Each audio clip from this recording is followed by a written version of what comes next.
Good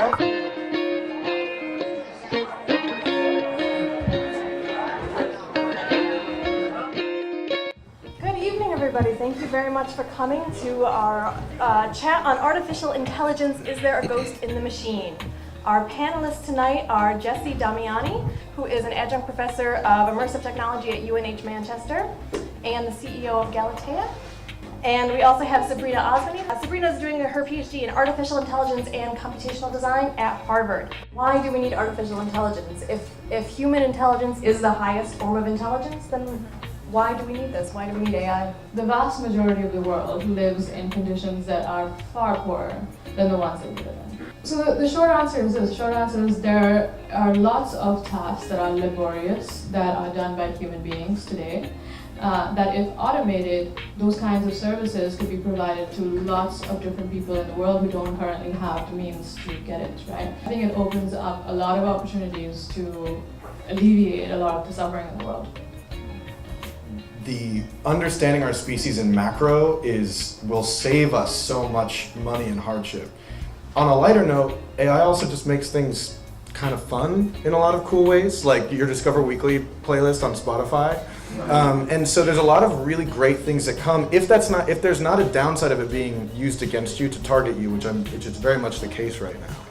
If we could find a way to mitigate that, then we do have a lot of great services. So this pattern recognition stuff is really interesting because we can do lots of amazing things with it. Given enough data, we now have AI algorithms that are able to detect cancer much better than human doctors, right? But you can also do some more insidious things, right? Like what can we do with all the data that we collect from our phone devices, which we all know absolutely 100% is being gleaned and analyzed and used. All of you, I'm sure, have the experience of having a conversation with a friend who, we just happen to mention this particular place for tacos, and then the next thing you know, you get an advertisement for a particular sauce or whatever, right? So that happens constantly.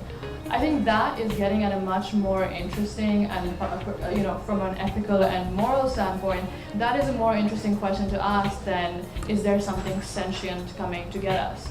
Too is just thinking about, well, the people who are researching and developing new kinds of we'll just use the umbrella term of AI for now, are there any kinds of governance or what kinds of ethical issues do they think about? The people who are sort of on the, on the ground level, really working on it in the weeds.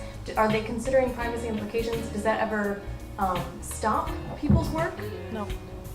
Okay. The truth is that the people that are working on, myself included, are people who are thinking about how to make their code work and how to deal with all of these very complex information systems and the day-to-day life of an AI researcher. I don't think that most people think about the ethical implications. There might be some people, but they're probably very few. And even so, even if they do think about them, there aren't a lot of avenues to sort of voice those concerns either. People who have been studying engineering and math and technology and physics and mechanics for their whole life are not people who are going to think about different points of views and human perspectives and all those kind of things. Those are two completely divorced educations, unfortunately. It doesn't have to be like that. There are now today at MIT, there are sort of ethics for engineers classes. They're sort of trickling in and sort of introducing some ideas, but it's very rudimentary and very coarse at the moment. And that's why events like this are pretty cool. Thank you.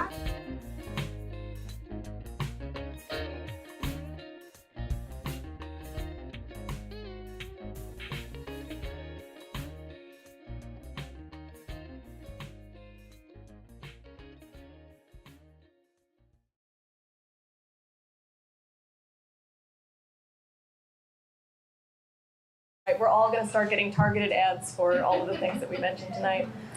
Downy, I've been missing Downy products. Downy products.